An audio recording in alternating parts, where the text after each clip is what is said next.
لِسِفَاحُوا يَفْسَحِ اللَّهُ لَكُمْ.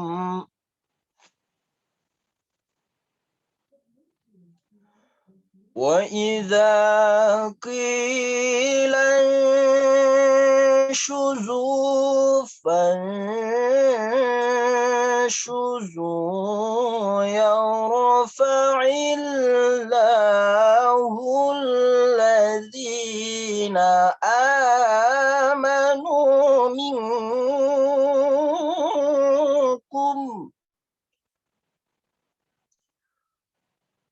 وَالَّذِينَ أُوتُوا الْعِلْمَ دَرَجَاتٍ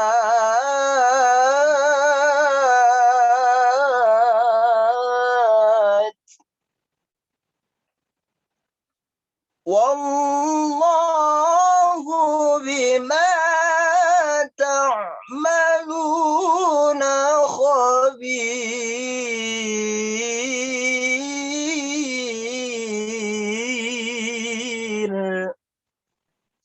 بسم الله الرحمن الرحيم. مرج البحرين يلتقيان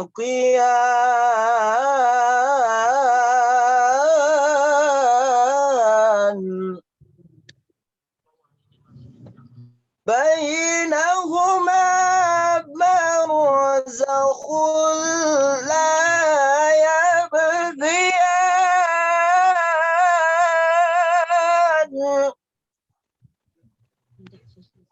فبأي آلاء ربكما تكذبان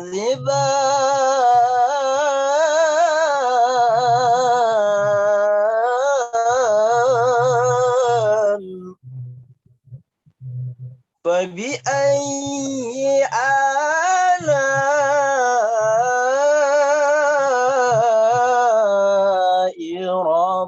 ربكما تكذبان صدق الله العظيم. Assalamualaikum warahmatullahi wabarakatuh. Waalaikumsalam warahmatullahi wabarakatuh. Baiklah, kita masuki ke acara yang selanjutnya, yaitu menyanyikan lagu Kebangsaan Indonesia Raya. Hadirin diharapkan mengambil sikap sempurna.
Hadirin yang berbahagia, sambutan dari Ketua Pelaksana sekaligus Ketua Porsia FMIPA KMUNP kepada Akhina Miftahul Liyaul Haq.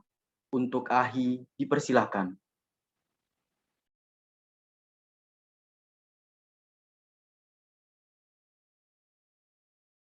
Baik, bismillahirrahmanirrahim. Assalamualaikum warahmatullahi wabarakatuh. Waalaikumsalam warahmatullahi wabarakatuh. Ya. Alhamdulillahillazi assalatu wassalamu ala asrafil anbiya'i wal mursalin wa ala alihi wa ashabihi rasulillahi jamain. Puji syukur kita tumpahkan pada Allah yang telah memberi rahmat dan karunia-Nya agar kita dapat berkumpul siang ini lewat via Zoom.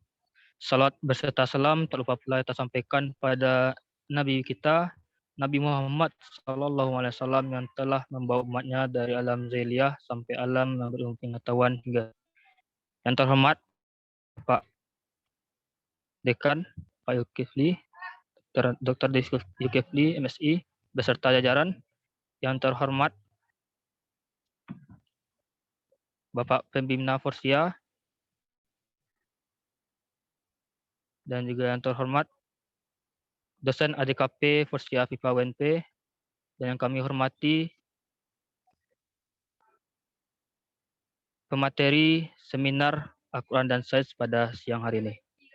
Baiklah, acara MTQM PTK ini adalah untuk menseleksi mahasiswa FMIPA KMUNP untuk mengikuti lomba tingkat nasional yang akan diikuti oleh 10 fakultas nantinya untuk fakultas 10 universitas untuk fakultas FMIPA.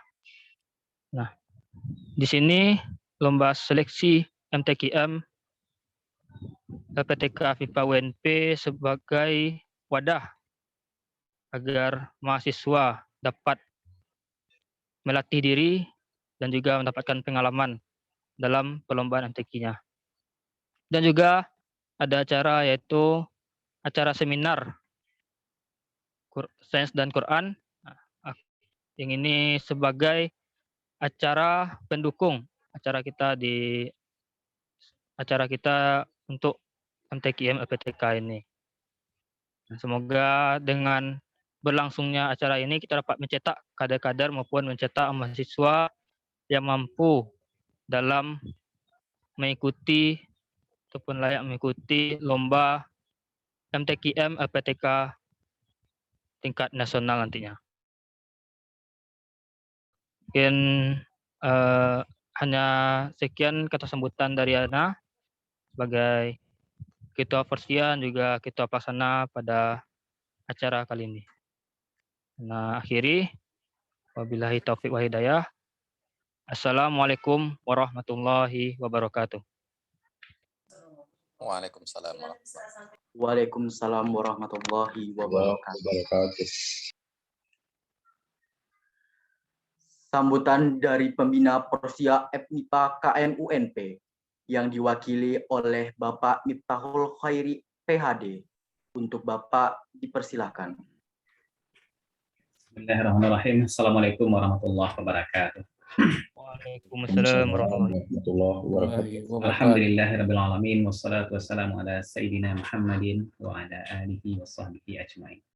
Yang sama-sama kita hormati Bapak Dekan FMIPA UNP, Bapak Wakil Dekan 3 FMIPA UNP, Bapak Pembina Porsia dan jajarannya di pengurusan Al-Qalam, kemudian saudara para pengurus Porsia, yang sama-sama kita muliakan pembicara kita pada hari ini, Bapak Dr. Desmi Wiridal dari UNP dan Bapak Dr. Mahdi Van Safwan dari Universitas Andalas. Dan terutama sekali kepada para peserta, yaitu para peserta MTQ dan juga para peserta yang sengaja hadir pada hari ini untuk mengikuti seminar Al-Quran dan Sains.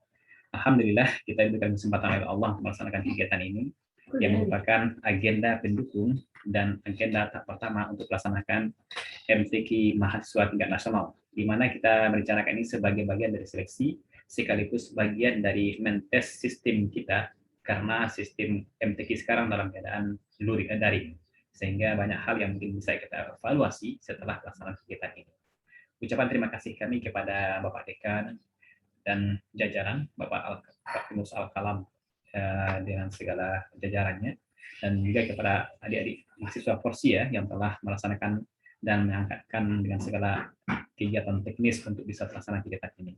Dan juga kepada para tamu undangan yang hadir pada siang hari ini, semoga apa yang kita laksanakan menambah ilmu, menambah pahala, dan menaikkan derajat kita di sisi Allah Subhanahu wa Ta'ala. Demikian dari kami, dan kami minta kepada Bapak Dekan nantinya untuk membuka secara resmi acara kita ini. Billahi taufiq wal hidayah. Assalamualaikum warahmatullahi wabarakatuh. Waalaikumsalam warahmatullahi wabarakatuh. Warahmatullahi wabarakatuh. Kita masuki ke acara yang selanjutnya, yaitu kata sambutan di kelas matematika dan ilmu pengetahuan, sekaligus membuka acara musabaqah tilawatil Quran, seminar sains dan Al-Quran, yang diwakili oleh Pak Dr. Irwan MSI. Kepada Bapak dipersilahkan. Terima kasih.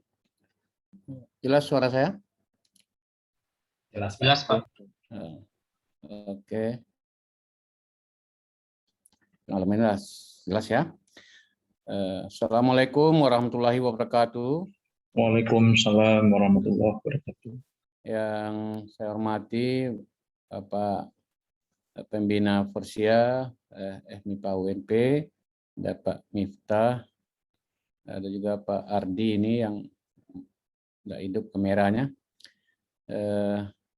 Yang sangat saya hormati ini narasumber atau pemateri pada seminar Sains dan Al-Quran, Pak Letmi Dwi Rizal. Pak Mahdifan belum bergabung ya? Ya, mudah-mudahan ntar lagi bergabung Pak Mahdifan. Ada Pak Dekan yang dalam perjalanan, ada rapat dengan rektor dan pimpinan UNP pada siang ini. Kebetulan Pak Dekan lagi membawa mobil, jadi nggak bisa memberikan sambutan. Diwakilkan kepada saya, pengurus Forsia FMIPA UNP, serta mahasiswa FMIPA UNP yang akan berlomba dalam MTQM FMIPA UNP, serta peserta seminar yang berbahagia. Kita bersyukur pada Allah Subhanahu wa Ta'ala pada siang ini dapat bertemu secara virtual dengan Zoom dalam rangka kegiatan musabaqah tilawatil Quran FMIPA UNP dan seminar Sains dan Al-Quran. Salawat dan salam tak lupa juga kita panjatkan pada junjungan kita Nabi besar Muhammad sallallahu alaihi wasallam. Allahumma shalli ala sayyidina Muhammad wa ala ali sayyidina Muhammad. Bapak-bapak dan saudara-saudara mahasiswa yang berbahagia, saya sangat senang sekali Forsia dapat mengadakan kegiatan ini walaupun situasinya tengah dilanda pandemi COVID-19 dan kita Kota Padang masih level 4, tinggalnya tidak bisa berkumpul. Mudah-mudahan minggu depan sudah turun levelnya dan kita bisa menikmati sedikit kelonggaran dari PPKM ini. Jadi dilaksanakan secara virtual ya, memanfaatkan teknologi yang ada. Mudah-mudahan kegiatan ini diridhoi oleh Allah Subhanahu wa Ta'ala dan mendapat kemudahan sehingga berjalan dengan lancar. Saya mengucapkan terima kasih yang sebesar-besarnya kepada Bapak Dr. Letmi Dwi Rizal MSI sebagai pemateri, dan nanti akan ada juga mungkin Pak Dr. Mahdifan Safwan MSc ya, dosen matematika dari UNAN, teman saya sama matematika ya, sering ketemu. Mudah-mudahan mahasiswa atau peserta dapat pencerahan ya dari narasumber kita pada siang hari ini. Walaupun siang-siang ini kita tetap bersemangat melaksanakan kegiatan seminar dan kegiatan-kegiatan lainnya. Tadi saya juga sampaikan bahwa Pak Dekan sedang ada tugas, jadi diwakilkan kepada saya. Saya menyampaikan permohonan maaf dari Pak Dekan atas bisa atau tidak dapat memberi sambutan pada siang ini karena ada satu dan lain hal. Rasanya itu saja yang dapat saya sampaikan pada sambutan ini. Mudah-mudahan Allah Subhanahu wa Ta'ala memberkati kita semua, dan saya ucapkan terima kasih sekali lagi kepada narasumber yang sudah berpartisipasi pada kegiatan seminar ini. Dengan izin kita semua dan mengucapkan Bismillahirrahmanirrahim, dengan resmi MTQM mahasiswa FMIPA UMP dan seminar Sains dan Al-Quran atau Al-Quran dan Sains, harusnya itu ya, Al-Quran duluan. Pada siang hari ini yang dilaksanakan oleh Forsia FMIPA UNP dibuka dengan resmi. Mohon maaf atas segala khilafan. Wabillahi taufik wal hidayah. Assalamualaikum warahmatullahi wabarakatuh. Waalaikumsalam warahmatullahi wabarakatuh. Terima kasih Pak Dekan. Ya, rekan. Ya, oke. Baiklah, kita masuki ke acara yang terakhir, yaitu pembacaan doa oleh Ahina Joni Pratama. Untuk Ahi, dipersilahkan.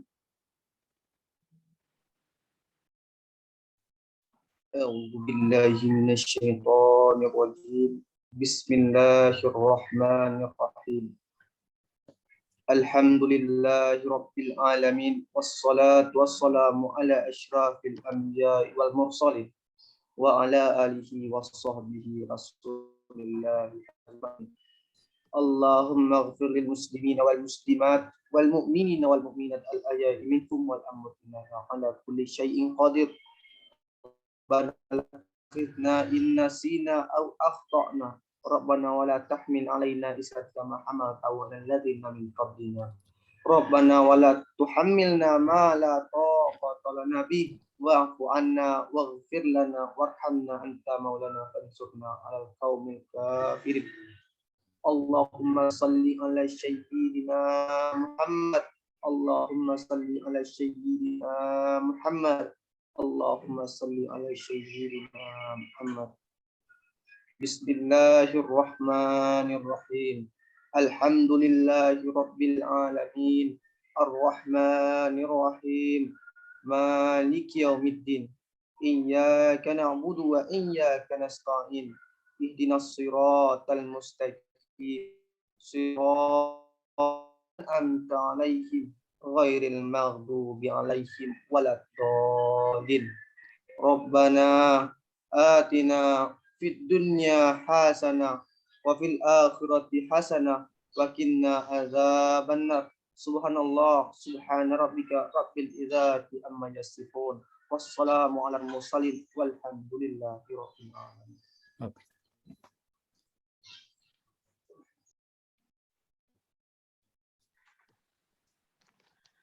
Dengan berakhirnya pembacaan doa tadi, maka berakhir pula lah acara pembukaan Musabaqah Tilawatil Quran Seminar Al-Quran dan Sains pada siang hari ini.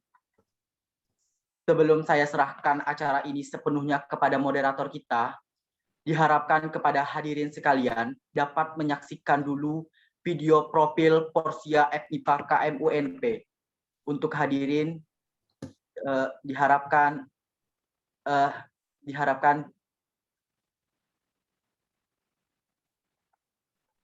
dengan berakhirnya pembacaan doa tadi, maka berakhirlah pula acara pembukaan Musabaqah Tilawatil Quran dan Seminar Sains dan Al-Quran pada siang hari ini. Sebelum acara ini saya serahkan sepenuhnya kepada moderator kita, hadirin diharapkan dapat menyaksikan terlebih dahulu video profil Forsia FMIPA KMUNP. Untuk hadirin diharapkan dapat melihat.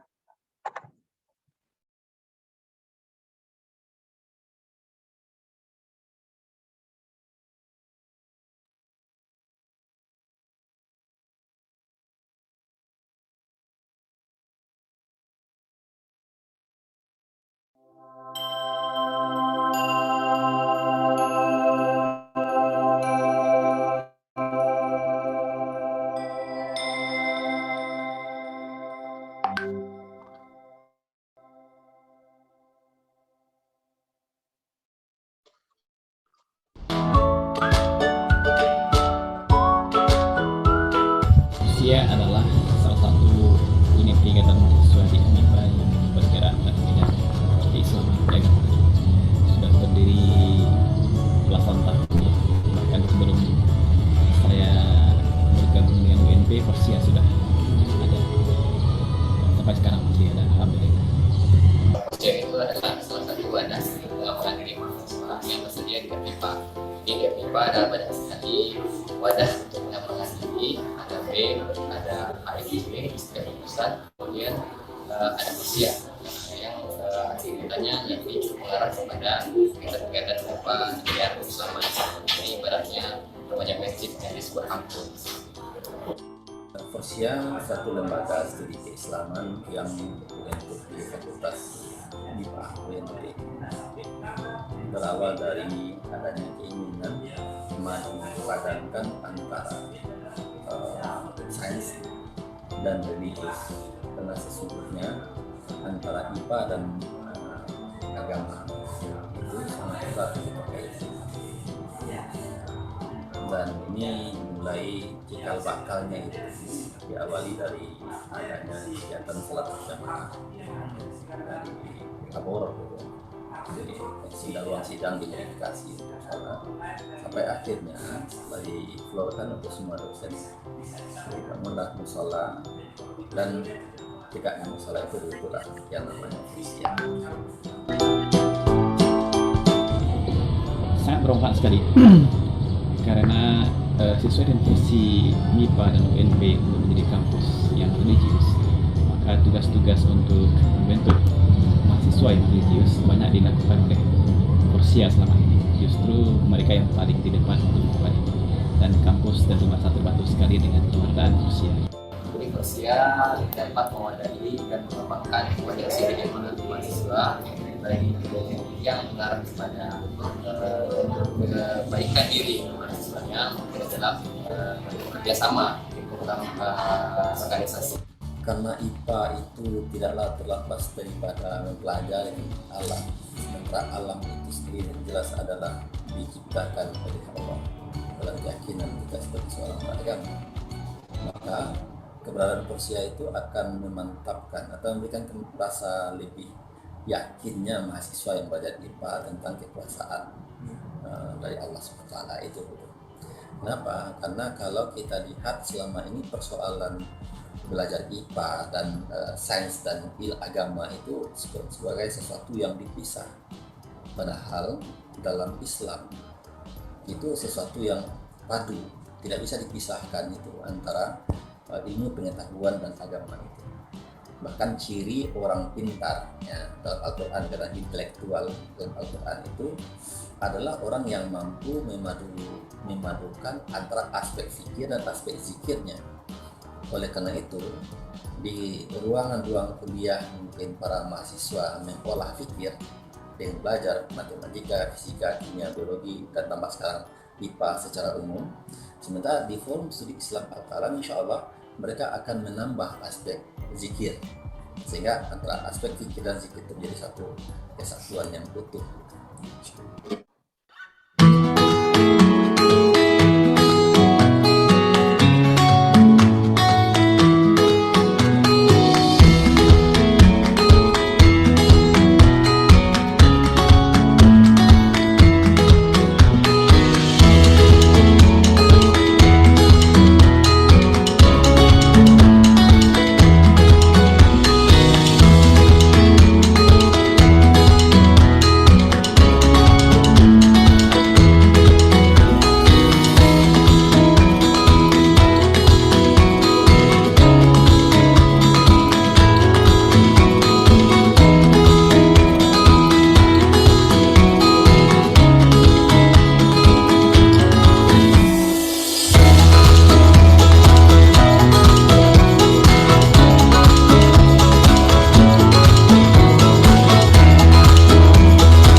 Baiklah, terima kasih kepada hadirin sekalian.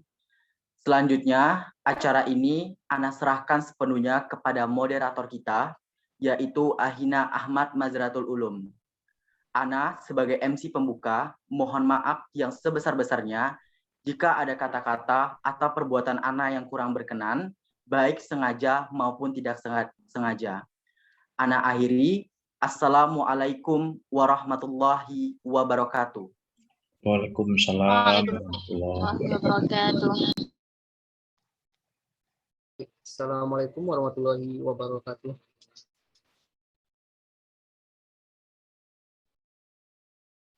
Sebelumnya, terima kasih kepada Muhammad Irfan selaku MC yang telah memberikan kesempatan kepada saya untuk melanjutkan rangkaian acara kita pada siang hari ini.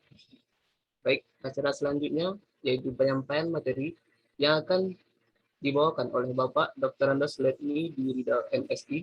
Sebelum itu, izinkanlah saya menyampaikan CV singkat dari beliau. Beliau merupakan dosen fisika FMIPA UNP.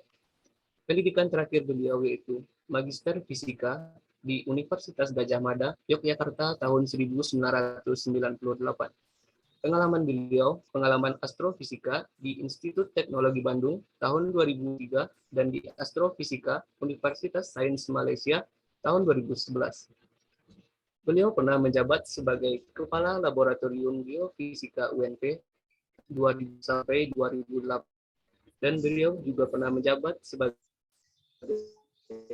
Nasional Fisika dan Astronomi tahun 2003 sampai 2018. Sebelum pemaparan materi dari Bapak, perlu juga saya ingatkan bahwa pemaparan materi akan berlangsung selama 50 menit dan sisanya 10 menit kita akan melaksanakan diskusi tanya jawab. Dan kepada teman-teman yang hadir dalam acara dengan menyiapkan alat tulis untuk mencatat poin-poin penting yang disampaikan oleh Bapak narasumber kita pada hari ini.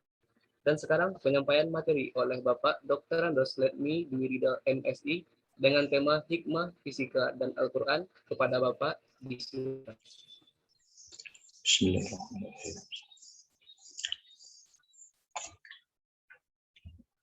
Baiklah, Bismillahirrahmanirrahim. Assalamualaikum warahmatullahi wabarakatuh. Waalaikumsalam warahmatullahi wabarakatuh. Alhamdulillahirabbil alamin.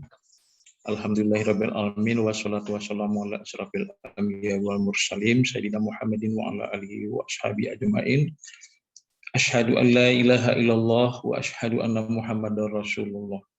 Sallallahu alaihi wasallam la nabiyya ba'da. Qala Allah ta'ala fil Qur'anil Karim, a'udzubillahi minasyaitonir rajim. Bismillahirrahmanirrahim. Ya ayyuhallazina amanu taqullaha haqqa tuqatih wa la tamutunna illa wa antum muslimun. Ya ayyuhallazina amanu taqullaha wa qulu qawlan sadida. Ya ayyuhallazina amanu taqullaha wa kanu ma'as shadiqin. Alhamdulillah. Pertama sekali dan utama kita marilah bersyukur kepada Allah Subhanahu wa taala dan selawat kepada Nabi kita Nabi besar Muhammad sallallahu alaihi wasallam. Yang saya hormati Bapak Dekan Fakultas FMIPA Universitas Negeri Padang, Bapak Dr. Yulkifli MSI, Bapak Pembantu Dekan itu Bapak Dr. Irwan MSI, Bapak Pembina Persia itu Bapak Dr. Miftahul Khair MSI, dan juga pembina Buya kita itu Buya Dr. Andos di MSI, dan bapak-bapak pembina Al-Kalam lainnya juga, kemudian Bapak Ibu yang ikut dalam hal ini, kemudian dan ananda semuanya para mahasiswa ya di Universitas Negeri Padang. Baiklah, pertama sekali saya mengucapkan maaf kepada ananda semuanya dan bapak-bapak, ibu-ibu di kegiatan Al-Kalam dan Persia karena Saya sebut sejak 2018 kurang banyak aktif karena di situ ada sejak peristiwa dulu pernah kecelakaan atau peristiwa momentum lah dalam fisika, itu agak kurang aktif di kegiatan. Mulai sekarang alhamdulillah saya kuatkan kemauan untuk ikut berpartisipasi di dalam kegiatan ini. Insya Allah alhamdulillah bisa terlaksana hari ini. Baiklah Bapak Ibu dan semuanya, mungkin saya langsung membuka slide-nya ya. Mungkin saya bisa langsung aja ya panitia.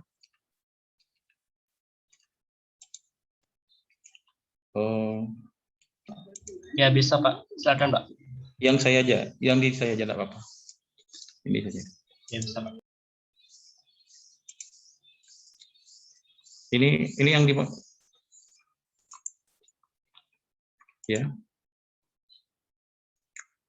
Nah, oke. Barangkali nampak ya slide-nya? Nampak Pak. Oh ya. Nah ini. Bismillahirrahmanirrahim. Jadi kita mulai ya. Jadi judul yang diberikan kepada saya adalah hikmah fisika dalam Al-Quran. Jadi dalam hal ini memang sesuai dengan apa yang disampaikan oleh Buya Ardi tadi, pembina Persia, bahwasanya sains ilmu pengetahuan itu baik fisika, kimia, biologi dan lain sebagainya tidak bisa dipisahkan dengan Al-Quran. Karena ilmu itu bagian dari apa yang disampaikan dari syariatkan dalam Al-Quran. Itu ya. Ini maka judulnya adalah hikmah fisika dalam Al-Quran. Itu kita di Padang, Sumatera Barat, itu 4 Safar 1443 Hijriah atau 11 September. Korelasinya ya, dikorelasikan dengan 11 September 2021 Masehi. Nah ini, hikmah ini, ya, ada hikmah fisika dalam Al-Quran ini, ada kita lihat ini ada pertama itu lingkungan fisik, physical environment, kemudian ada lagi ilmu fisika, science of physics. Jadi dalam kedua ini ilmu fisik dan ilmu fisika itu bisa melahirkan apa namanya hikmah fisika atau physical wisdom. Jadi fisik wisdom ini sebetulnya sudah ada beberapa ayat sebetulnya yang menyuruh dalam Al-Quran, itu ada sebanyak 26 ayat ini. Dalam Al-Quran menyuruh kita untuk memahami sains-sains ilmu itu atau mempelajari hikmah-hikmah yang ada dalam Al-Quran. Ya, nah ini yang perlu kita lihat, itu adalah fisik wisdom ini. Yang kita lihat bagaimana hikmahnya, nah, itu kita lihat nanti ya. Di sini hikmah itu ada kepahaman yang dalam tentang syariat Islam yang bersumber dari Al-Quran dan Sunnah. Jadi terutama Al-Quran ya, dan Sunnah nanti penuntunnya untuk bagaimana dalam melihat terutama di dalam hukum-hukum syariah yang pokok ya. Nah itu. Di sini hikmah itu ada ayat 26 ayat. Hikmah itu adalah kepahaman yang dalam tentang syariat Islam. Nah, ini yang perlu dipahami. Tapi sumbernya Al-Quran dan Sunnah. Ini sumbernya dari informasi dan tuntunannya itu dari Al-Quran ya. Dan nanti dianukan dengan sumber hadis dan Sunnah. Nah sekarang ada itu dalam ayat Al-Baqarah 269, yu'til hikmata may yasha. Nah, nanti ujungnya adalah wa may yazakkaru illa ulil albab.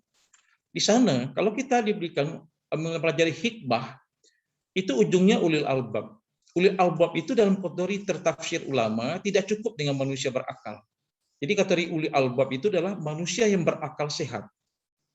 Jadi dalam tafsir ulama, dalam tafsir Al-Quran, di tafsir ulama dia berlihat di Al-Quran pada hadis, jadi tidak di dalam terjemahan itu dan tafsirnya itu bukan cukup dengan dikatakan manusia yang berakal, albab. Jadi banyak manusia berakal tetapi tidak berusaha mencari hikmah, itu dia. Jadi akal sehat itu mencari hikmah dan kebaikan, kebenaran yang berada di dalam Al-Quran. Jadi itu dia. Kemudian ada lagi An-Nahl ayat 125, ud'uni ila sabili rabbika bil hikmah wa mau'izatul hasanah. Hikmah juga. Jadi seluruh manusia itu, bawalah manusia itu dengan hikmah, ya kita, dan cara-cara yang dibenarkan atau cara yang baik, maksudnya hasanah ya. Nah, di sini cocok sekali kita di FMIPA, khususnya ilmu sains, itu mengajak manusia dengan ilmunya. Dengan ilmunya kita mengajak. Bagaimana kita memberikan atau melihat hikmah, kemudian berdiskusikan hikmah supaya dapat nanti tujuan dari apa yang dimaksud dengan wa may yazakkaru ila ulil albab. Yang sesuai dengan surat Al-Baqarah 269. Nah, sekarang fisika dalam alam semesta itu. Fisika alam semesta dimaksud di sini adalah alam nyata, karena fisika itu berorientasi berkonten itu adalah alam nyata syahadah yang berdimensi fisika. Apa itu dimensi fisika? Itu adalah materi, energi, ruang dan waktu. Jadi ada 4 ya kategorinya: materi, energi, ruang dan waktu. Nah, konteks yang tidak materi seperti misalnya alam yang tidak nyata seperti jin tidak dalam bentuk materi, itu tidak dalam pembahasan fisika ya, tapi dalam bentuk di luar itu. Misalnya dalam hal-hal yang bersifat luar materi, energi, ruang dan waktu, itu tidak masuk wilayah fisika. Artinya tidak jangkauan daripada fisika. Kemudian ayat Al-Qur'an simbah ini khusus tentang ini ada 26 ayat ya tentang hikmah. Hikmah fisika, kepahaman tentang tabiah, watak, keteraturan. Yang dimaksud hikmah fisika adalah kepahaman tentang tabiat ya, watak keteraturan alam melalui fisika yang bersumber dari keterangan dan informasi Al-Quran dan Sunnah. Nah, kemudian kalau kita lihat dari hukum bernegara ini, dasar hukum ini, sebetulnya ini sudah amanah undang-undang ini. Ini bukan hanya Al-Quran yang menyuruh ya, Al-Quran adalah aturan pokok, pokok itu. Dalam undang-undang negara kita, dasar negara kita saja Pancasila dan Undang-Undang 45 itu sudah menjelaskan ada itu Pancasila dan pertama adalah ketuhanan Yang Maha Esa. Memang bagaimana kita itu sebagai manusia yang bertuhan gitu kan. Sudah itu berdasar negara kita sekali. Kemudian dalam Undang-Undang nomor 12 tahun 2012 tentang pendidikan tinggi disebutkan bahwa tujuan pendidikan tinggi itu di antaranya di Indonesia di antaranya berkembangnya potensi mahasiswa agar menjadi manusia yang beriman dan bertakwa. Nah, beriman bertakwa di sinilah bagaimana caranya. Nah, kalau soalnya yang spesifik di dalam bidang sains IPA adalah memang dari segi ilmu sainsnya. Dari ilmu fisika, kimia, matematika, biologinya, dari ilmunya semuanya itu kita kembangkanlah melalui pembelajaran dan pemahaman hikmah yang terkait di sana. Itu kan. Nah, sekarang Al-Qur'an itu berisi beberapa pokok ya, mengandung beberapa pokok. Pertama masalah akidah. Akidah mungkin masalah tauhid, keyakinan, keimanan dan lain sebagainya. Itu sudah banyak ayat-ayat menyatakan tentang akidah bahwa itu adalah bahwa yang itu adalah Allah yang Maha Kuasa, yang mencipta, yang Maha Pencipta, yang mengatur dan segalanya. Itu adalah tentang yang menyangkut tentang akidah. Itu ada di Al-Qur'an. Jadi disebutkan di dalam Al-Qur'an banyak itu. Bahkan kalau kita tinjau dari sudut sains, jadi diingatkan oleh Allah laisa kamitslihi syai'in. Jadi Allah tidak serupa dengan apapun.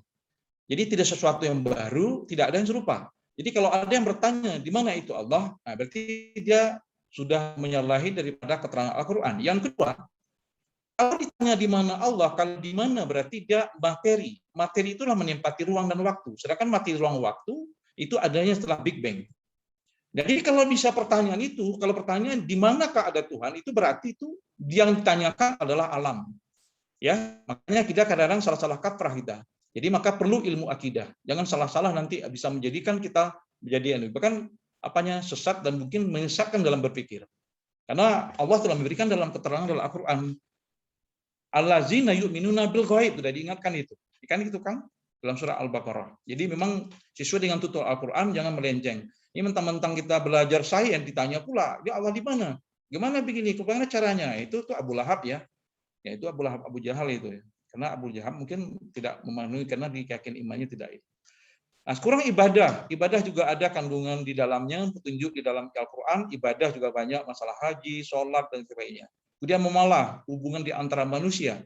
Dalam hal ini kita mungkin wa tawassul bil haq wa tawassul bis sabr. Jadi kita saling berdiskusi, saling mengajarkan, saling memberikan peringatan di antara sesama kita dengan sabarnya gitu kan. Kemudian hukum aturan ini, hukum fikih dan lain sebagainya. Kemudian kisah umat terdahulu juga ada. Nah, yang makin pokok pembahasan kita adalah sumber ilmu pengetahuan. Allah sudah memberitahu dalam surah Al-Imran 192, wa yatafakkaruna fil khalqis samawati wal ardh. Telitilah, perhatikanlah bagaimana penciptaan langit dan bumi itu. Jadi memang kita diperintah itu. Jadi sebetulnya kita belajar fisika, kimia, matematik dan sebagainya itu memang perintah dalam amanah dari Al-Qur'an. Wa yatafakkaruna fil khalqis samawati wal ardh. Jadi pikirkanlah, telitilah dan simaklah dan pelajarilah apa yang telah diciptakan Allah tentang langit dan bumi. Itu dia keterangannya. Berikutnya lagi, bagaimana ciri-ciri sains? Ini kita harus lihat ini. Fisika sebagai bagian dari ilmu sains memiliki ciri. Pertama ada fakta. Fakta itu bisa jadi bersifat kuantitatif atau bersifat kualitatif. Misalnya, suatu materi itu bermassa. Misalnya suatu benda, suatu benda itu memiliki massa, misalnya 10 kilo. Itu ada fakta. Jadi 10 kilo itu fakta. Tapi kalau 10, satu benda 10 itu belum fakta. Karena 10 belum bermakna di dalam fisika.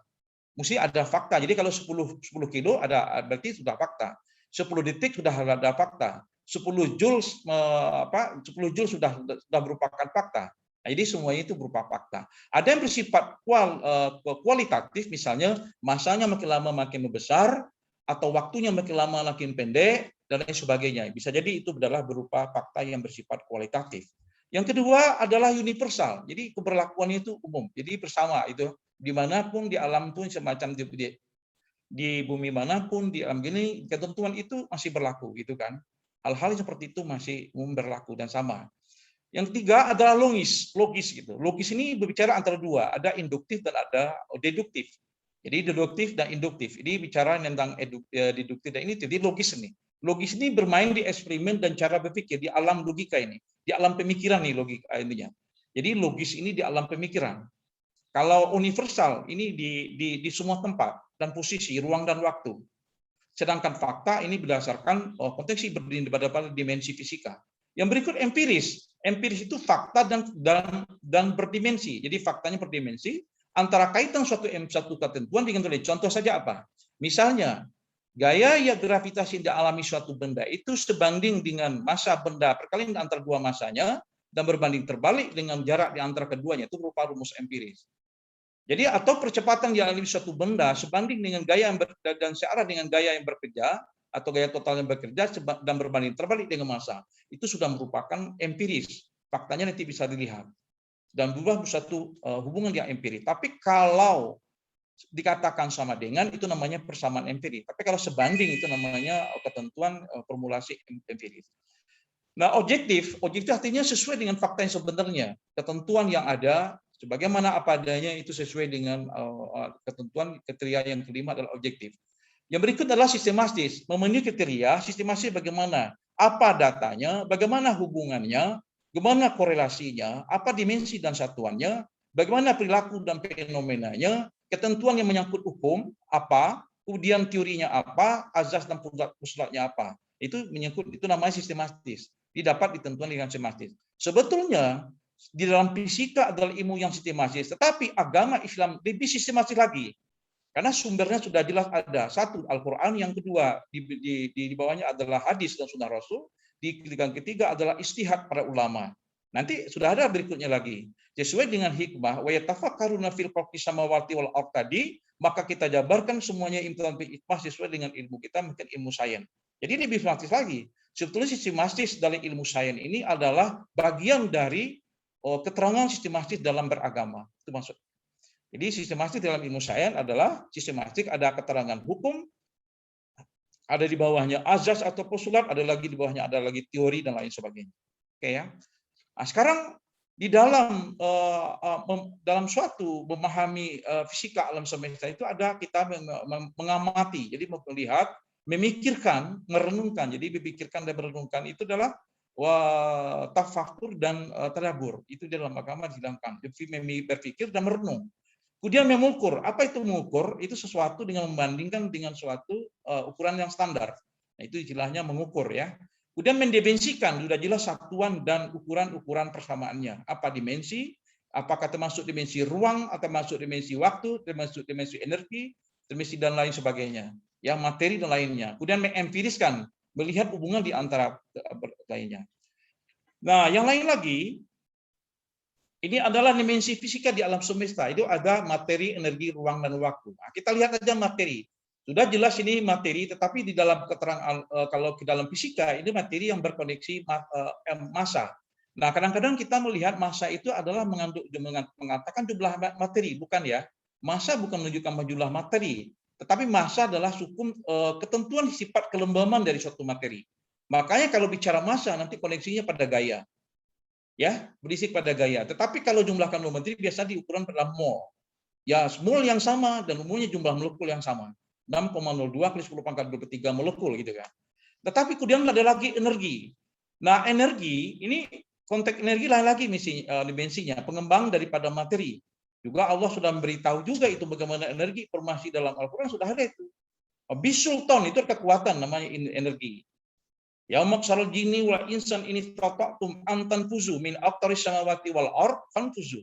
La tanfuzu. Kamu tidak akan bisa bergerak kemana-mana, tidak bisa menembus langit dan bumi kecuali bisultan. Bisultan artinya energi. Nah, kemudian ruang. Kalau bicara ruang, ini kita bicara waktu. Koneksi ruang dengan waktu ini setali ini. Karena waktu dibentuk oleh ruang. Dan ruang terbentuk daripada koneksi waktu.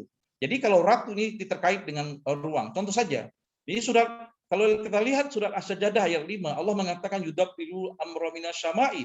Kemudian di bawahnya ada alfa sanati mimma ta'uddun. Jadi satu hari urusan malaikat mengurus alam semesta, itu berbandingan dengan satu hari itu berbanding dengan 50.000 tahun, ya kita. Maka bandingkanlah gitu. Allah menyuruhnya bandingkan. Kenapa? Karena masih di alam materi ruang waktu yang alam nyata. Tetapi dalam surah Al-Ma'arij ayat 4 Allah memberitahu taklujul malaikatu waruh. Ada juga komsi alfasana. Tidak ada mimma ta'udunnya. Nah, itu adalah masalah antara ruang waktu, ruang nyata dan waktu nyata dan lain sebagainya. Nanti ada dilanjutkan ya. Jadi antara ruang waktu ini saling berkaitan.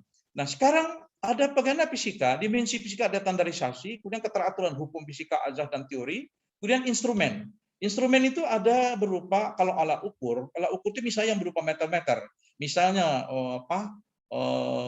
nanometer gitu kan, mikrometer gitu, apa yang meter-meter ya, atau voltmeter, itu kan namanya alat ukur. Alat ukur biasa tersedia di laboratorium. Jadi alat ukur di laboratorium.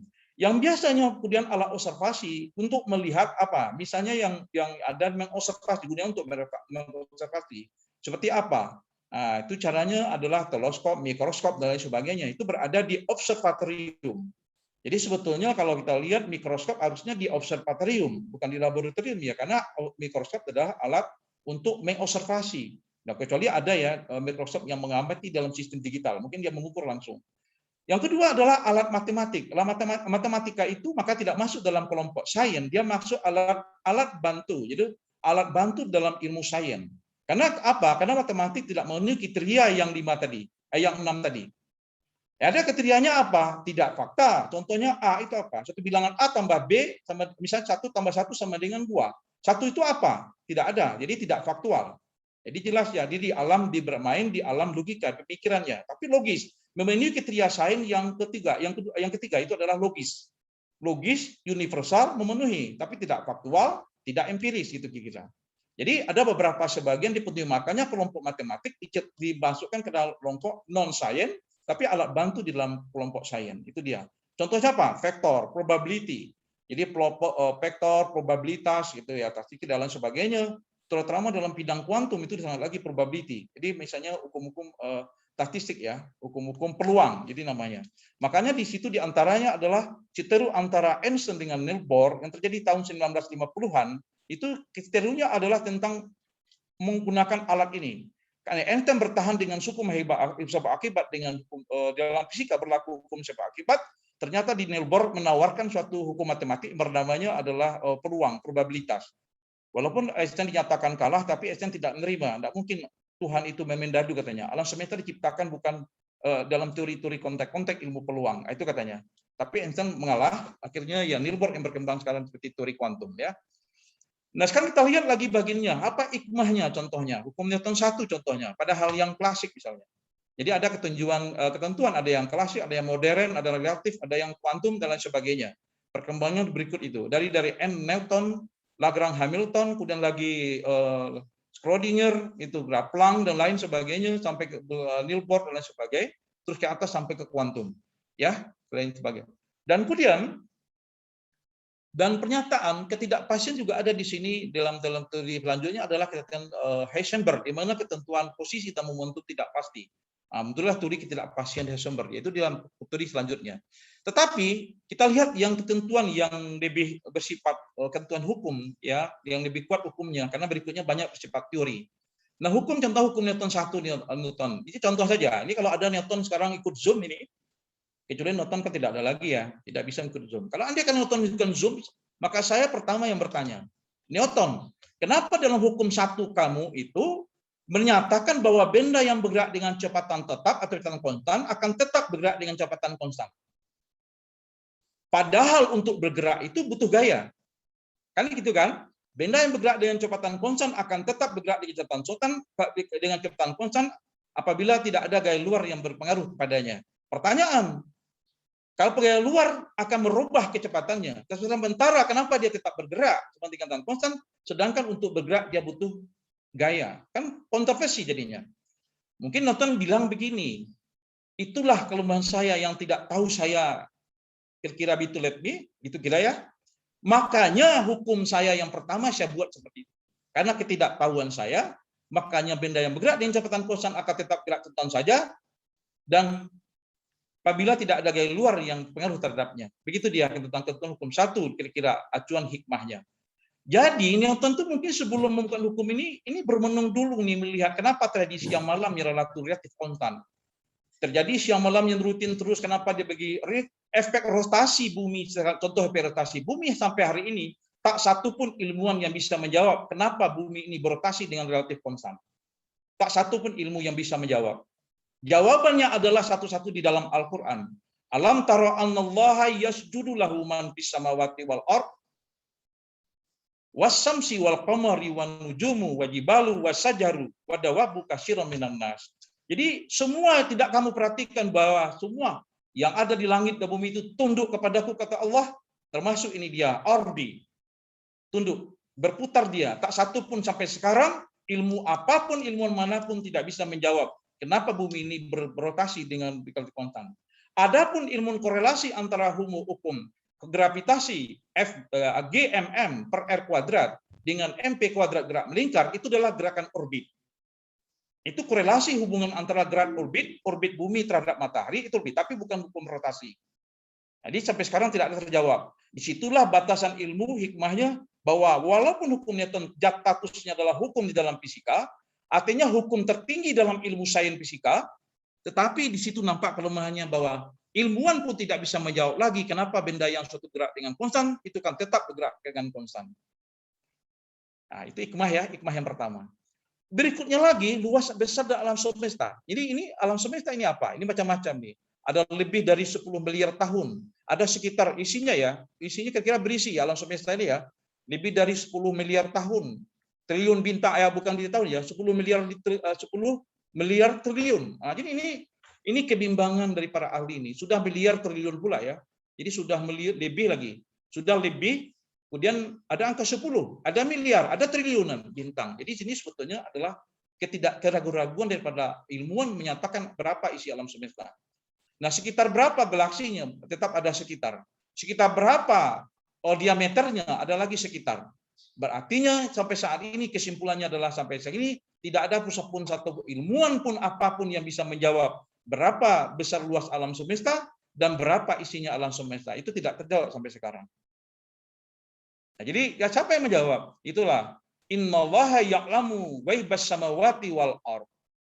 Semuanya itu adalah Allah yang mengetahui siapa yang gaib, yang tidak gaib pun yang di langit dan di bumi. Karena memang Allah lah yang Maha mencipta semuanya itu. Manusia diagih kemampuan tapi terbatas untuk itu. Nah, ini yang berikutnya lagi. Kita lihat Big Bang. Big Bang itu apa? Ini awal alam semesta. Di awal alam semesta itu jadi Big Bang. Pertama adalah dia satu padu kemudian meledak. Ya, satu padu. Jadi alam tara annallaha ya awalam yarul ladzina kafaru anna samawati wal arda taran fafatama wa ja'alna minal ma'i kulli syai'in hayyin afala yu'minun. Jadi minal ma'i ini air. Nah, ini apakah orang-orang kafir tidak mengetahui bahwasanya langit dan bumi itu keduanya dulu satu yang padu. Jadi satu padu. Nah, teori Big Bang lah sesuai dengan teori Big Bang yang terbukti dan paling ilmiah di abad sekarang. Di abad 21, teori alam semesta, pembentuk alam semesta yang paling ilmiah dan paling diterima oleh ilmuwan adalah teori Big Bang. Setelah ditemukannya COBE, Cosmic Background Emission, tak ada radiasi latar dari sinar kosmis, disitulah terdapatnya populernya teori Big Bang, itu tahun 2005 oleh Paul Davies. Nah, kemudian dilanjutkan lagi, kemudian kami pisahkan di antara keduanya, berpisah dia, Big Bang, pisah ya, meledak gitu. Kami pisahkan, dan dari air kami ciptakan segala sesuatu yang hidup, dan mengapa kamu tidak juga beriman? Bayangkan bayangkan oleh kita semuanya, Bapak Ibu, Anda semua yang saya hormati, bahwasanya bahwa pada awal penciptaan alam semesta Allah sudah bicara tentang air, bahwa nanti rencana Allah bahwa sesuatu akan diciptakan berikutnya itu adalah sesuatu makhluk dan semua yang hidup akan butuh air. Tetapi air sudah bicarakan oleh Allah pada awal penciptaannya. Itu jaraknya kalau ditentukan itu hampir 13,5 miliar tahun lah jaraknya. Ya itu dia kira-kira jaraknya gitu. Nah, bayangkan Bapak Ibu, dan informasi ini bagi kita semua adalah bahwa informasi ini sejak dari awal diturunkan oleh Al-Qur'an itu adalah pada abad ke-6. Sementara ilmu tentang air itu adanya abad ke-20. Nah, ini pengamatan alam kosmik ya oleh teleskop Hubble, Cosmic Background Emission COBE, ini dia. Nah, ini radiasi latar sinar kosmis di antara bintang alam semesta, di atas semua merata di alam semesta. Sekarang kita lihat apa namanya Big Bang. Ini sesuai dengan surah Al-Anbiya ayat 30. Ditemukan radiasi latar sinar kosmik COBE ya, Cosmic Background Emission, kemudian terbukti ilmiah di abad 21, tepatnya tahun 2005, itu Paul Davies. Dan air Al-Qur'an sudah beritahu mengenai 30 ditemukan sifat anomali air. Bahkan sifat anomali adalah yang berhak mendapat gelar anomali hanya air. Yang dapat gelar anomali hanya air karena kekhususan sifatnya. Dan satu-satunya zat yang padatnya terapung di airnya, di cairnya adalah air. Itu es terapung di dalam cairnya. Ini sifat anomali air adalah 0 sampai 4 derajat. 4 derajat. Kenapa? Yang seharusnya 0 sampai 4 suhunya meningkat dan volumenya bertambah, tapi dia justru menyusut. 4 ke 0 yang harusnya suhunya berkurang, tapi justru dia mengembang. Inilah yang terjadi pada air, sifat anomali air, dan terbukti juga terabad 21. Dan satu zat yang terapung di air adalah air. Kemudian hikmah apa yang dapat diambil? Jarak Al-Quran turun dengan hasil penelitian hampir 1.500 tahun. Manusia berpikir tentang sains, dan Al-Quran diturunkan oleh Allah 1.500 tahun setelah itu baru manusia membuktikan bahwa ternyata memang air surah Al-Anbiya ini terbukti. Semua yang hidup butuh air dan terdiri dari air. Bahkan abu-bah pun juga dikatakan juga ada dari air gitu kan. Jadi semuanya termasuk manusia juga yang semuanya hidup, tumbuhan lain sebagainya. Kemudian hikmah berikutnya adalah bahwa bukti Al-Quran itu sebagai petunjuk. Kemudian hikmah berikutnya adalah bukti bahwa Allah itu mencipta alam semesta dengan suatu rancangan yang sangat sempurna. Diciptakan sebelumnya waktu Big Bang, Allah langsung bicara tentang air, dan terbukti memang berikutnya adalah cara sains bahwa air sangat dibuktikan, dan satu-satunya zat yang mempunyai sifat anomali adalah air.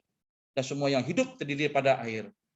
Dan juga terjadi proses perubahan antara dulu Big Bang yang dulu satu kemudian melalui reaksi fusinya, hidrogen dengan fusi helium, dilakukan energi dengan kompresi gravitasi akhirnya meledak, maka disitulah terjadi pemisahan dulu yang satu kemudian dipisahkan sesuai dengan ayat Al-Anbiya 30. Nah, sekarang apa? Lama-lama bahwasanya bintang-bintang dan materi di alam semesta yang perlu percaya itu menghabiskan materinya adalah 4 sampai sekitar rata-rata matahari saja itu adalah menghabiskan masanya adalah 4,6 kali 10 pangkat 9 kilogram per sekon. Artinya 4 juta ton per detik gitu. 4 juta ton materi matahari itu habis dekompresi jadi energi radiasi cahaya. Dan begitu pun materi bintang-bintang lainnya, tidak ada materi yang justru bertambah, tapi justru adalah konversi dari massa menjadi materi. Akibat massa berkurang di alam semesta adalah berkonsentrasi pada hukum ada teori gravitasi bahwa gaya gravitasi itu berkoneksi dan berkolaborasi dengan ekuivalen dengan massanya, karena massa di alam semesta bintang-bintang merubah energinya berkurang menjadi energi radiasi cahaya, maka di alam semesta itu adalah gravitasi melemah. Akibatnya apa yang terdapat secara empiris bahwa terjadi pergeseran merah gravitasi. Itu dengan teleskop Hubble. Berapa dia? Sudah didapatkan oleh Hubble, konstanta Hubble adalah 70 km per sekon per megaparsec. Jadi megaparsec adalah ukuran daripada luasnya atau jarak di antar di alam semesta itu. Itu adalah bukan kilometer lagi, bukan meter lagi, dalam megaparsek gitu ya. Paralaksekan artinya. Jadi dengan sudut paralak itu digunakan. Kemudian berikut lagi memang terbukti adalah surah Az-Zariyat. Jadi pertama, Hubble ini ditemukan di abad ke-20. Dan apa yang dikatakan Hubble sudah diberitahu dalam ayat Al-Qur'an Az-Zariyat ayat 47. Ini dia. Az-Zariyat 47 dengan meluaskan bahwa alam mengembang, itu yang meluaskan. Apa kata Allah dalam Al-Qur'an? Was-sama'i banainaha bi'aidi wa inna lamusiun. Dan langit itu memang kuciptakan dengan kuasaanku dan aku benar-benar meluaskan. Jadi dia mengembang. Pergeseran meluas dan mengembangnya alam semesta itu oleh Hubble secara sains itu terbukti di abad ke-20 adalah 70 km per sekon per megaparsek. Itu bukti ilmiahnya. Jadi hikmahnya terdapat lagi kebenaran Al-Qur'an. Itu banyak kebenaran Al-Qur'an yang belum terungkap. Sebetulnya bukan kalau ada yang sesuatu yang belum tahu, bukan berarti Al-Qur'an yang ini mungkin manusia belum sampai batas untuk mencari kebenarannya. Dan Al-Qur'an adalah kebenaran karena berupa informasi wahyu dan kebenaran yang bersifat mutlak gitu kan. Memang dari Allah yang Maha Pencipta, karena dia wahyu dari Allah yang Maha Kuasa. Dari mana didapatkan Allah meluas itu? Dari spektrum biru berubah jadi merah. Jadi dikeluarkan di teleskop Hubble, itu dilihat dari perubahan keser biru ke merah menjadi biru. Sekarang berikutnya hikmah air pada manusia. Tadi surah Al-Anbiya juga Allah bicara mengenai air. Kita lihat pada manusia satu. Ternyata hikmah air juga ada anomali. Ternyata manusia itu terdiri dari berapa persen, lebih dari 80% dan semacamnya itu, kira biologi yang lebih tahu, itu terdiri dari air. Dan juga di sana sifat air melekat pada manusia. Makanya kita kalau kena sifat anomali air dan sifat anomali air yang lebih khusus, maka kita kalau manusia kalau dingin atau makhluk hidup yang mengandung air, kita pergi ke daerah dingin, dia tidak langsung membeku seperti minyak. Kalau minyak kita bawa saja ke bukit tinggi, kadang-kadang dia membeku. Apalagi membawa ke daerah yang di subtropis ya, daerah dingin dan selama itu akan lebih membeku lagi. Tapi manusia enggak. Bahkan beruang es saja yang memiliki darah, yang memiliki air juga bisa hidup di sana karena sifat anomali air. Subhanallah, Allahu Akbar ya, Maha Besar Allah. Nah, kemudian hikmah air pada laut. Ini ada lagi cerita anunya. Ini terjaminnya siklus air dan tunjukkan cerita air adalah sumbernya di laut ini. Allah sudah berita juga bagaimana nanti air di laut, bagaimana kapal di laut sudah ada nih dibicarakan oleh Allah. Ya, dan juga hubungan air ini siklusnya terjadi evaporasi, terjadi kondensasi bahwa uap dari air laut ini dibawa ke atas ya dengan proses evaporasi di angkasa menjadi dia proses embunan atau kondensasi, nanti dibawa oleh angin kemana-kemana, nanti dijatuhkan lewat gravitasi, jatuh di gunung, kemudian dengan gravitasi juga dari gunung pun mengalir ke sungai dan ke bawahnya, sehingga siklus air pun terjamin dia dengan efek gravitasi. Jadi hikmah adalah air laut disediakan air di dalam bentuk yang luar biasa, ini persiapan untuk makhluk. Kedua, hikmah air lagi pada musim bumi. Ya, musim bumi juga ini kandungan air, karena terjadi beberapa musim di ini. Tapi di musim ada musim semi, ada musim panas, ada musim gugur, ada musim dingin nantinya. Nah, jadi semuanya musim-musim di sini. Tapi digunakan di sini adalah penanggalan, yang digunakan adalah penanggalan Masehi. Makanya penanggalan Masehi itu lebih berkorelasi kepada musim dulunya di Eropa. Ya, lebih ke musim di Eropa yang dimanfaatkan untuk mengenalkan musim. Sebetulnya dalam Hijriyah tidak mengenal itu istilah bulan. Karena Maret dan Juni dan segala macam itu tidak salah. Di dalam Masehi dia mengenal itu tanggal dan tahun. Sebenarnya kalau bernama bulan itu bukan nama yang sesuai dengan empirisnya, tetapi itu nama lain ya kalau dilihat gitu. Jadi sebetulnya berbeda dengan Hijriyah yang betul bulan dan tanggalnya itu sudah sesuai dengan empiris keadaan alam. Berikutnya lagi ada parameter di alam semesta yang banyak ya, parameter waktu, ruang, suhu, tekanan, kecepatan energi yang perlu kita bahas. Parameter gravitasi di banyak ya, parameter spektrum radiasi, parameter ruang sudut ruang sudut bidang sepertinya radian dan steradian. Walaupun radian dan steradian tidak berdimensi secara fisika, tapi sangat dibutuhkan dalam pengamatan alam semesta. Dan lain sebagainya, ada radiasi, panjang gelombang, bergerak menjauh, propagation, ada lagi magnitudo, luminositas dan lain sebagainya. Itu banyak diperlukan di alam semesta. Ya, bagaimana memahaminya? Hanya dia secara keteraturan, hikmah kita ambil salah satu saja. Jadi sebanyak di keteraturan tapi di satu, karena waktu kita terbatas, kita ambil gravitasi saja. Salah satu dulu. Nah, gravitasi ini rumus dia, ada yang empiris, ada yang rumus turunan. Semua rumus ini, jika gravitasi sudah tidak ada, dia sudah nol semua. Coba nih kita mungkin kita bisa lihat semua andai kata G, tentang gravitasi ini 0, G0, G0, G0, G0 semua. Semua rumus yang ditampilkan dalam ilmuwan fisika ini semuanya ada. Kalau G-nya 0, F-nya sudah 0. Tidak ada konsekuensi massa dan radius lagi. Apabila G-nya 0, M radius sudah 0 juga, percepatan gravitasi G juga 0. G kalau G 0 tidak ada hubungan massa lagi segala macam. P-nya juga 0. F juga di bawah. Jadi semuanya konsekuensinya kalau G-nya 0, 6,67 kali 10 pangkat min 11 ya. Ya, di min 11 Newton meter kuadrat per kilogram kuadrat itu sebetulnya sudah hilang semua, tidak ada fungsi. Semua rumus fisika gugur. Jadi bukan kalau dikaitkan dengan rumus, semua rumus fisika gugur karena G-nya gravitasi tidak ada. Tidak ada latihnya rumus lagi, tidak ada keteraturan alam semesta lagi. Nah, ini dalam Big Bang ini mulai dari Big Bang, alam mengembang, kiamat ini semuanya sudah ada keteraturannya. Tabiat sudah ada. Kalau Big Bang dijelaskan sudah Al-Anbiya 30 kompresi gravitasi, itu kompresi gravitasi, sedangkan alam mengembang Azariyat 47 gravitasi melemah, sedangkan kiamat Al-Qari'ah itu adalah ketika kiamat Allah berkehendak di suatu itu adalah kiamat dicabut oleh Allah, artinya gravitasi dicabut oleh Allah, dihilangkan oleh Allah yang Maha Pencipta, maka terjadilah namanya kiamat.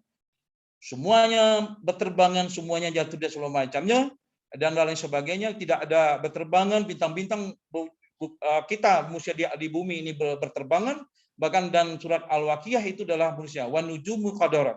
Jadi bintang-bintang pun berjatuhan kalau kini. Jadi bintang pun terikat secara sistematis sekarang di alam semesta itu akibat daripada sistem parameter fisika itu namanya gravitasi. Sudah dijelaskan dalam Al-Qur'an semuanya. Ada surah Al-Anbiya, surah Az-Zariyat dan Al-Qari'ah ya. Kemudian ini dia semuanya. Tentang gambaran mengenai kiamat saja semuanya konsekuensi gravitasi.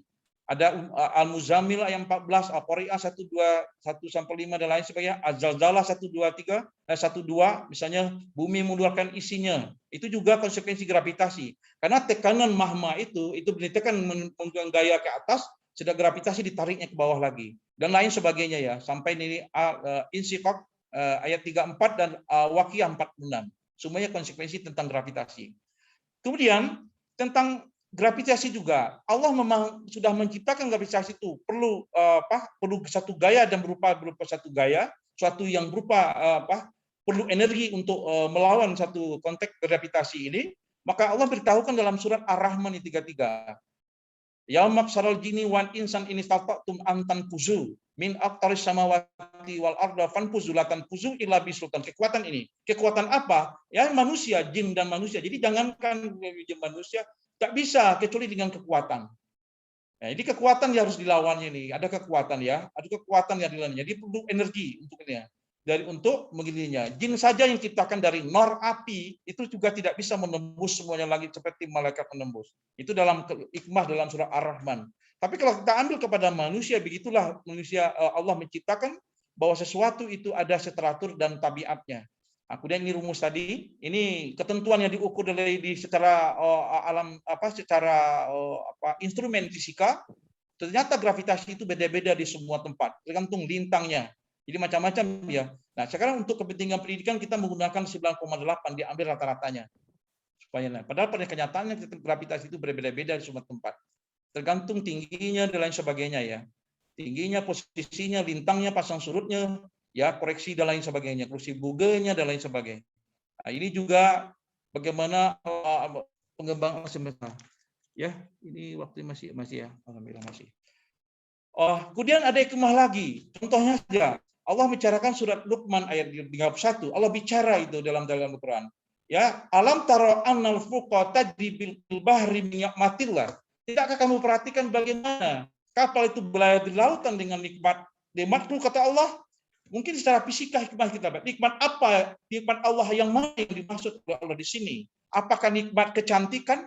Apakah nikmat cuaca airnya indah dan sejuk setelah makan? Apakah indah saja? Semuanya nikmatnya banyak sebetulnya. Allah satu kapal berlayar di lautan nikmatnya banyak ini. Nikmatnya cuaca, nikmatnya air, nikmatnya lain. Tapi yang lebih utama di sinilah gravitasi. Karena kalau gravitasi tidak ada, maka air tidak ada di sini. Airnya meluap ke atas.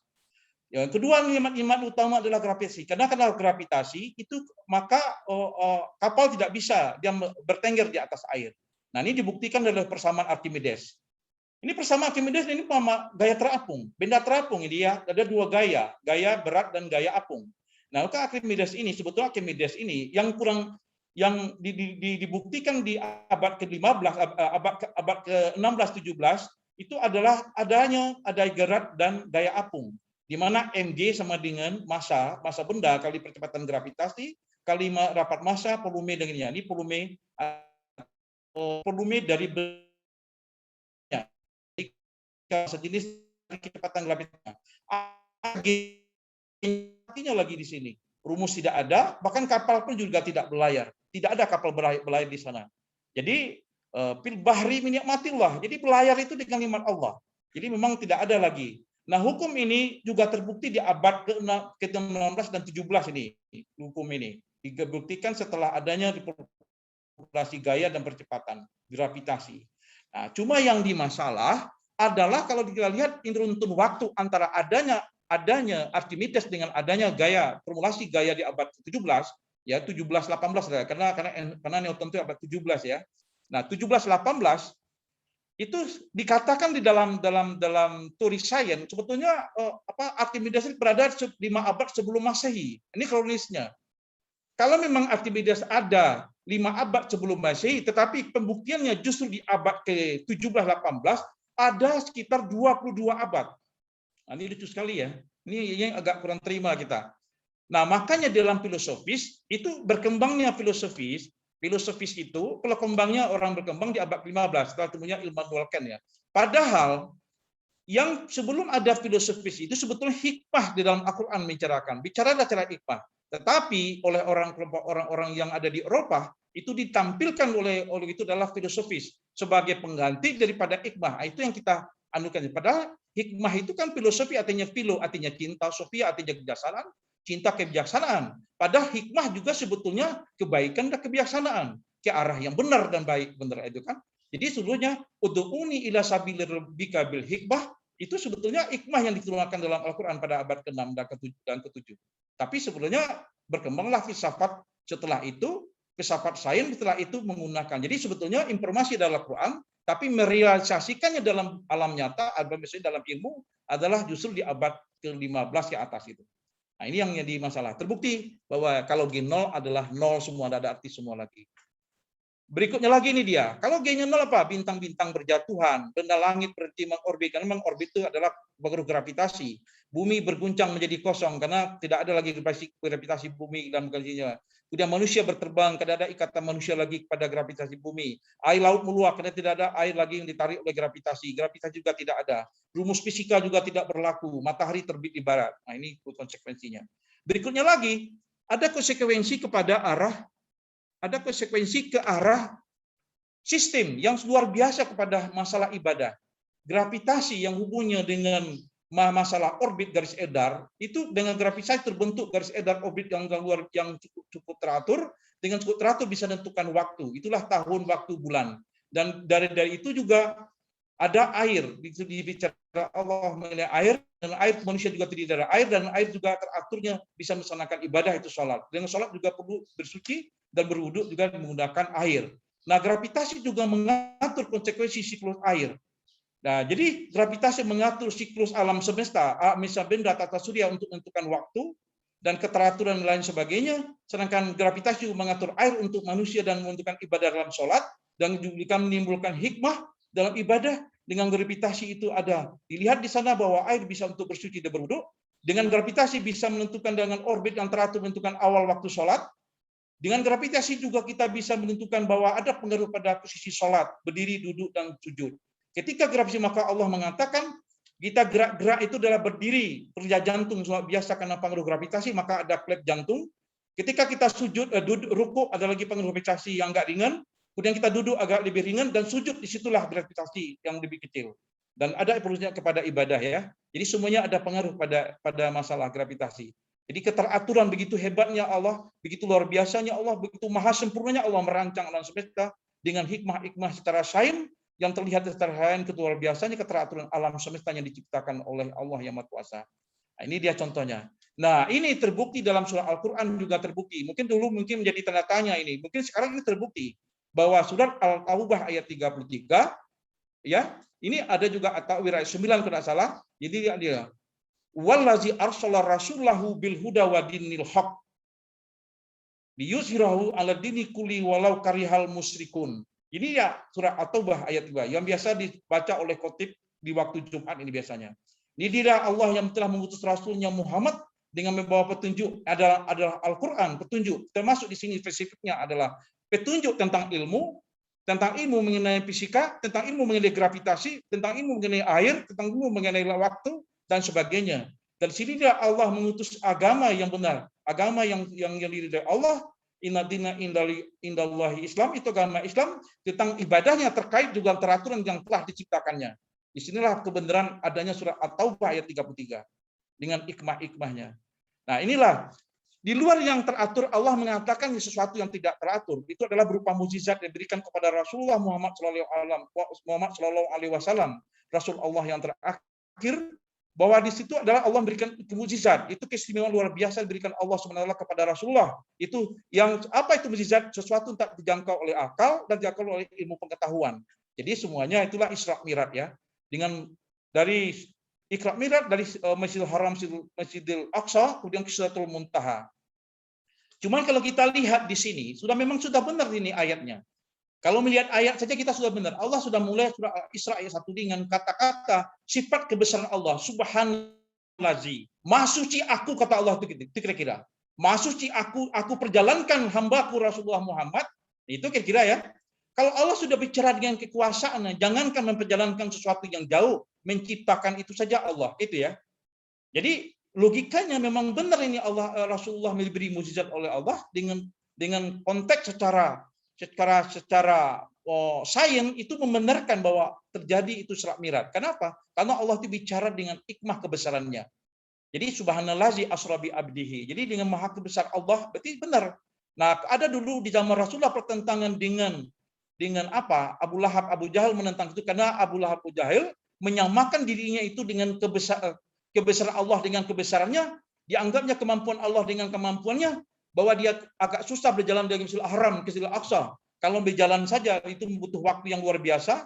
Itu dia kalau dengan onta 2 bulan, kalau dengan pesawat bisa 1,52 jam, ya Abu Lahab membawa pola pikirnya. Padahal dia lupa bahwa yang perjalanan itu Allah yang Maha Pencipta. Itu kira ya. Jadi Abu Lahab itu kira-kira saintis di zaman dahulu gitu. Saintis yang tidak beriman di zaman dulu dibawakan pola pikirnya bahwa yang berjalan itu seolah dia yang kuasa, dia yang memampukan, padahal itu Allah yang Maha Kuasa. Nah, itulah yang hikmah daripada kejadian Isra Mi'raj ini. Jadi ada mukjizat di sana. Kemudian berikutnya lagi Allah menciptakan bahwa alam semesta ini diciptakan Allah dengan sistematik untuk maksud dan tujuan yang tentu yang benar. Ya kan? Yang berikutnya lagi ada memaknai karakteristik alam semesta. Allah sudah mengetahui bahwa setelah dipelajari itu Allah sudah memberitahui la ayatil ulil albab, itulah tanda-tanda kebesaran kepada tanda-tanda kebesaranku kata Allah bagi orang yang berpikir. Dan juga Allah mengatakan Rabbana ma khalaqta, kemudian setelah kita pelajari kita akan mengucap itu Rabbana ma khalaqta hadza batilan faqina azabannar. Ya Allah, tiadalah kuciptakan ini sia-sia. Maha suci Engkau ya Allah, subhanaka faqina azabannar. Peliharalah kami dengan api dari api neraka. Jadi peliharalah kami dari api neraka gitu. Jadi begitunya takutnya. Makanya orang-orang yang berilmu, seorang yang berilmu dengan hikmah, dia akan lebih rasa takut, menimbulkan rasa takut yang luar biasa, dia akan mengagungkan Allah yang Maha Pencipta. Disitulah ratanya bertambahnya iman dan takwa kepada Allah Subhanahu wa taala. Kemudian pemaknaan ini alam semesta tidak terjadi secara kebetulan, tapi pasti ada yang menciptakan. Sesuatu yang teratur, konsekuensi logisnya sesuatu yang teratur. Pasti ada yang mengatur, dan sesuatu yang ada, pasti ada yang mengadakan. Siapa yang mengatur? Itulah Allah yang Maha Pengatur. Siapa yang mengadakan? Itulah Allah yang Maha Ada, itu dalam bersifat wujud. Gitu kan? Nah, ini surat ada Al-Isra. Ini kemenakan keagungan manusia dengan pikiran, dan sebagainya. Ya. Nah, kemudian kembang ini langsung kesimpulan, inilah kesimpulannya, bahwa sikap religius sebagai iman bertakwa kepada Allah dapat dibangun melalui ilmu fisika, melalui melihat hikmah fisika bintang langit semesta, hikmah fisika tentang gravitasi sangat eksis terhadap tabiat dan alam, mulai dari Big Bang sampai hari kiamat nanti, kemudian memperkuat pelaksanaan pendidikan melalui pemahaman hikmah fisika dalam Al-Quran untuk membangun karakter bangsa Indonesia yang berketuhanan yang Maha Esa. Itu saja. La ilaha illallah Muhammadur Rasulullah. Allahu Akbar. Allahu Akbar ya. Alhamdulillahirabbil alamin. Barangkali demikian saja ya. Kita lanjutkan nanti diskusinya.